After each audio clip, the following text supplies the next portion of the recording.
birthday Genbi. Happy birthday, happy birthday, happy birthday Genbi. Genbi, energi untuk negeri. Assalamualaikum warahmatullahi wabarakatuh. Halo teman-teman, jumpa lagi nih di acara Gen Bincang, Genbi Tegal Bincang-Bincang. Nah teman-teman, aku Intan akan menemani kalian selama beberapa waktu ke depan, membahas tentunya topik yang menarik, tentunya informatif ya. Setelah beberapa waktu lalu kita membahas tentang topik yang sangat relate banget sama kehidupan mahasiswa.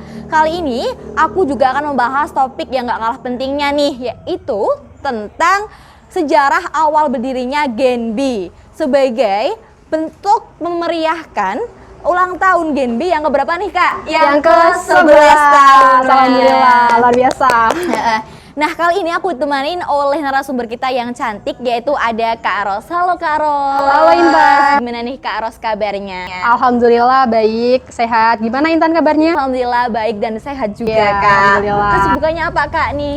Kesibukan aku saat ini, berhubung aku ini semester tua, aku paling revisi proposal gitu aja sih Intan. Oh iya, semoga cepat kelar dan cepat di ACC Ya, amin ya, doain ya. Nah teman-teman, jadi Kak Ros ini adalah Ketua Umum dari Genbi Komisariat UIN Gus Dur Pekalongan. Gini nih Kak Ros, aku mau tanya tentang Genbi nih. Sebagai anggota Genbi nih ya, aku mau tanya gimana sih awal berdirinya dari organisasi ini? Ya, kita ini sharing biasa aja ya, santai aja ngobrol-ngobrol tentang Genbi. Mungkin beberapa teman juga masih ada yang bingung terkait Genbi itu apa. Jadi, Genbi itu merupakan singkatan dari Generasi Baru Indonesia, di mana merupakan sebuah wadah atau himpunan bagi para mahasiswa penerima beasiswa Bank Indonesia. Nah, kemudian kapan sih berdirinya seperti itu kan ya? Nah, awal mula berdirinya Genbi itu adanya keempat universitas yang memprakarsai dari Genbi. Ada dari UI, kemudian ada dari IPB, ada dari UNJ, dan juga ada dari UIN Syarif Hidayatullah Jakarta. Nah, kemudian pada Agustus tahun 2011 mereka memutuskan untuk membuat nama, membuat lambang, dan juga membuat semacam peraturan untuk Genbi. Nah, kemudian mereka juga memutuskan pada tanggal 11 November tahun 2011 mendeklarasikan dari Generasi Baru Indonesia atau yang biasa kita kenal dengan Genbi. Seperti itu Intan. Wah, sangat panjang juga ya ternyata perjalanan Genbi hingga mencapai usia ke-11 tahun ini ya teman-teman ya. Betul. Oke Kak, ngomong-ngomong tentang gabung ke dalam organisasi nih Kak. Lalu kan kita harus mempertimbangkan juga nih feedback atau keuntungan yang akan kita dapatkan nih. Lalu apa sih keuntungan yang kita dapatkan ketika gabung ke dalam Genbi nih? Oke, mungkin ini juga mewakili ya pertanyaan dari teman-teman yang banyak sekali bertanya mengenai feedback atau manfaat yang dapat kita ambil ketika kita masuk dari bagian Genbi.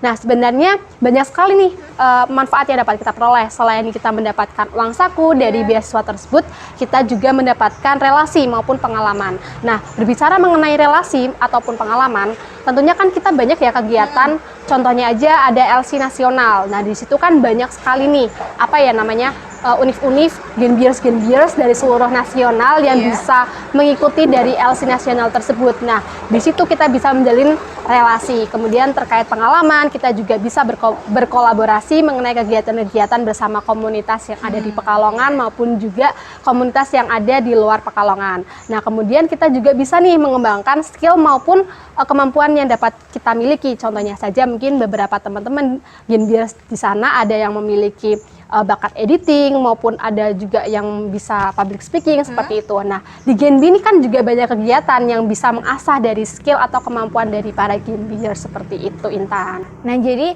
ketika kita gabung dalam Genbi itu kita dapat relasi terus ilmu dan kita diasah juga ya Kak ya. Iya benar. Minat dan bakatnya ya Kak ya. Betul. Lalu Kak menyinggung tentang ciri khas dari Genbi itu yang dimiliki seorang Genbi apa Kak? Oke. Nah, ini kan komunitas ini kan pastinya mempunyai kultur kebudayaan masing-masing ya. Tidak terkecuali Genbi seperti itu. Nah, di Genbi itu kan karena kita berangkat dari para aktivis dan juga mahasiswa berprestasi, itu juga merupakan salah satu keunikan atau ciri khas dari para Genbier seperti itu Intan. Nah, jadi berarti organisasi Genbi ini hanya diikuti oleh orang-orang yang aktif dan juga berprestasi ya. Betul, Ya. di kampus maupun di masyarakat seperti itu. Ya teman-teman, jadi organisasi Genbi itu hanya sedikit ya Kak orangnya, berarti 50 orang Iya. per universitas, dan itu diikuti hanya orang-orang yang berprestasi dan juga yang aktif dalam organisasi seperti itu ya. Oke Kak, jadi kan Genbi adalah wadah atau forum bagi anak-anak penerima beasiswa dari Bank Indonesia. Nah pastinya ada proker atau program kerja dari Genbi ini dong. Lalu apa sih programnya yang unik nih terutama? Oke, jadi seperti yang sudah saya jelaskan ya, terkait beberapa kegiatan yang banyak sekali ya yang ada di Genbi UIN Gusdur.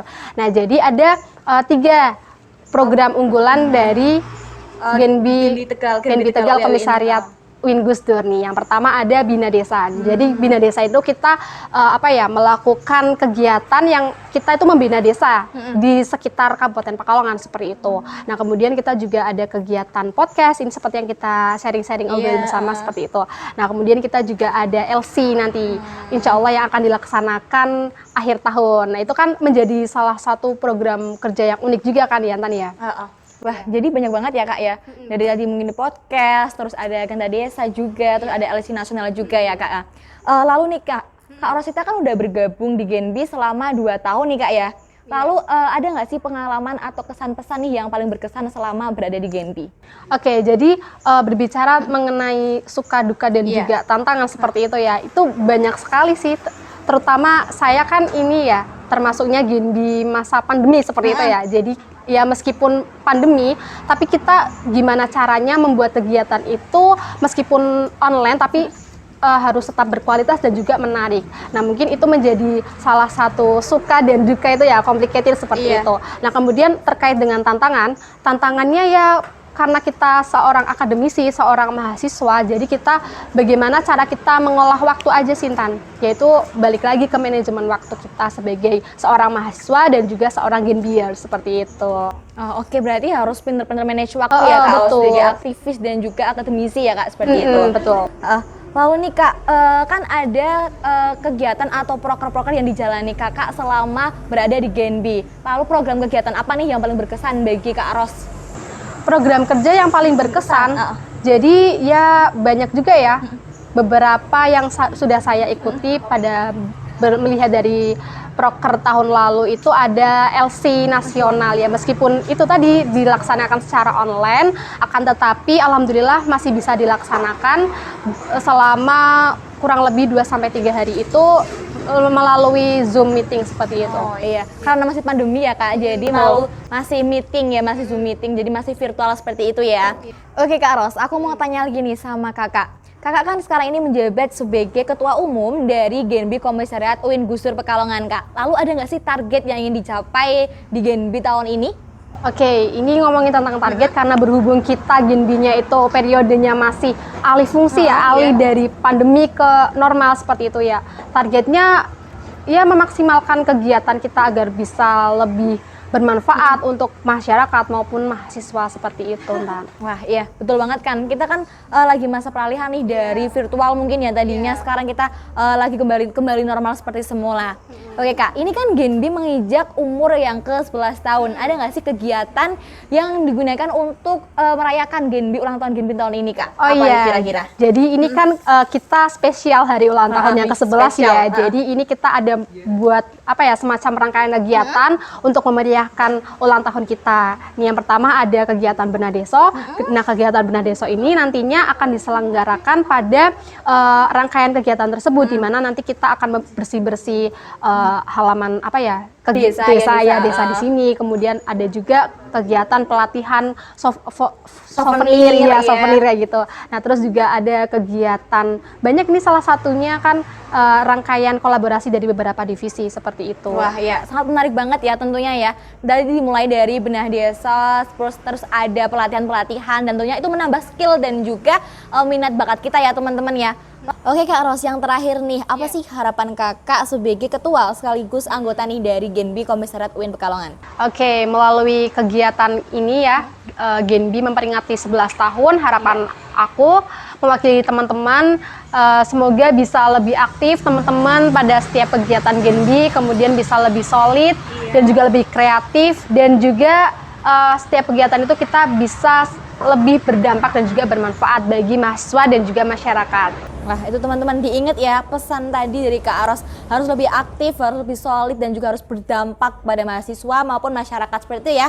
Nah, teman-teman tadi kita udah bahas dari awal, dari sejarahnya bagaimana Genbi itu seperti apa, programnya seperti apa, lalu keunggulannya apa, ciriasnya apa. Jadi udah semua nih. Oke, jadi untuk episode kali ini aku Inan Anggraini dan juga Kak Rosita pamit undur diri. Terima kasih dan mohon maaf apabila ada kesalahan. Wassalamualaikum warahmatullahi wabarakatuh. Bye.